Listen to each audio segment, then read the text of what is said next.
Bon matin, Mosaïque. Nous poursuivons nos méditations quotidiennes de cette semaine avec la question « Suis-je? Suis-je ce matin à la bonne place? » Est-ce qu'on est à la bonne place? Drôle de question peut-être, vous vous dites.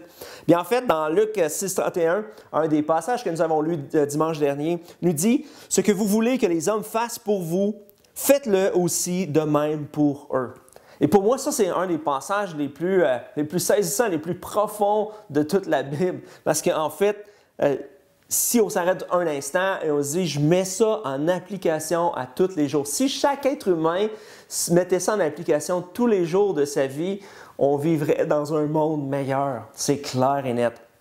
On vivrait dans un monde qui serait complètement différent.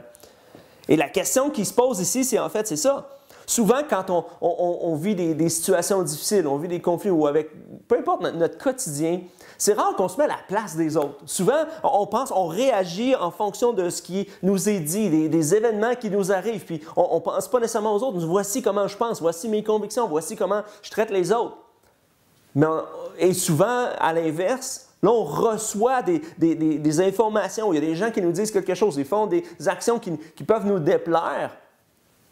Puis on se dit, bien voyons, ça n'a pas de bon sens, comment est-ce que cette personne-là me traite de cette façon-là? Mais rarement, on se met à la place des autres. Et la bonne place à être, ce n'est pas nécessairement ma place, c'est d'essayer de se mettre dans la place des autres.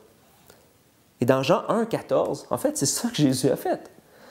Ça dit, « Et la parole s'est faite homme, elle a habité parmi nous, pleine de grâce et de vérité, et nous avons contemplé sa gloire, une gloire comme celle du Fils unique venu du Père. » En fait, Jésus aurait pu choisir de rester au ciel, de nous juger ou de peu importe, nous envoyer ses indications puis dire, bien, arrangez-vous avec ça. Mais en fait, Jésus a décidé de venir revêtir la forme humaine pour saisir à quel point, qu'est-ce qu'on vivait, comment est-ce qu'on pouvait se sentir dans les émotions de tous les jours, dans nos relations, dans nos interactions. Jésus s'est fait chair pour cette raison-là, pour incarner, pour prendre la place, pour venir à notre place. Et c'est un peu ce que Jésus nous invite à faire. Il dit, maintenant que moi je l'ai fait, voici ce que...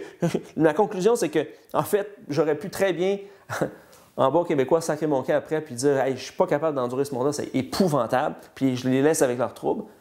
Mais Jésus s'est mis à notre place et il a dit, bien, qu'est-ce que j'aimerais que ces gens-là fassent si c'était moi?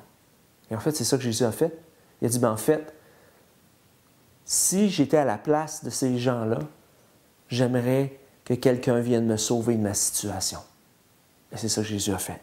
Dans Romains 5, 10, c'est en effet, si nous avons été réconciliés avec Dieu grâce à la mort de son Fils lorsque nous étions ses ennemis, nous serons à bien plus forte raison sauvés par sa vie maintenant que nous sommes réconciliés.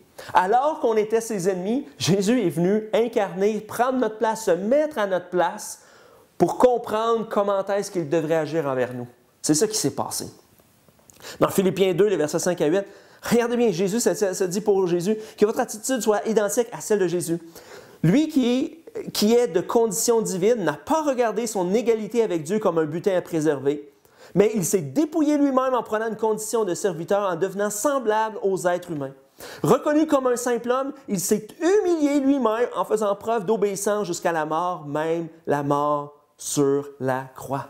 Et c'est ça qu'il a fait, il s'est dépouillé de tout, il s'est dépouillé de lui-même pour venir prendre notre place et pour venir comprendre et saisir ce qu'on avait besoin et ce qu'on vivait et pour maintenant nous donner le meilleur de lui-même. Dire, voici comment j'aimerais que les gens agissent envers moi.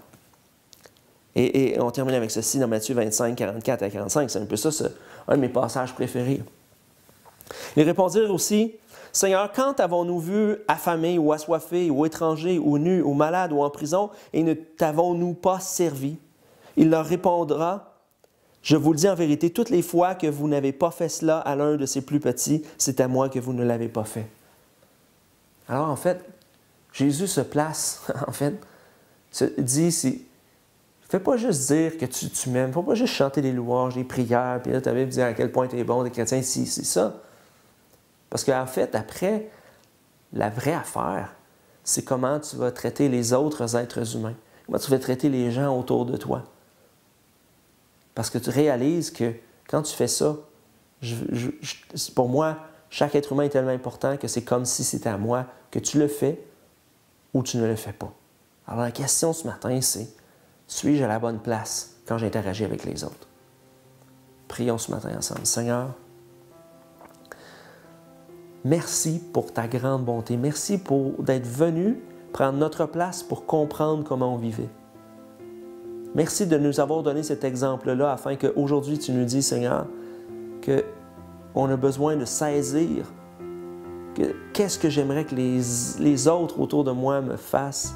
Et c'est peut-être à moi de le faire également pour bien traiter les gens autour de moi, que ce soit mon ami ou que ce soit mon ennemi. Et Seigneur, j'ai besoin de saisir et d'expérimenter et de vivre ça pleinement dans ma vie. Dans le nom de Jésus. Amen. Alors, une bonne réflexion ce matin et bonne journée à vous, à la maison, peut-être au travail, et on se revoit demain matin.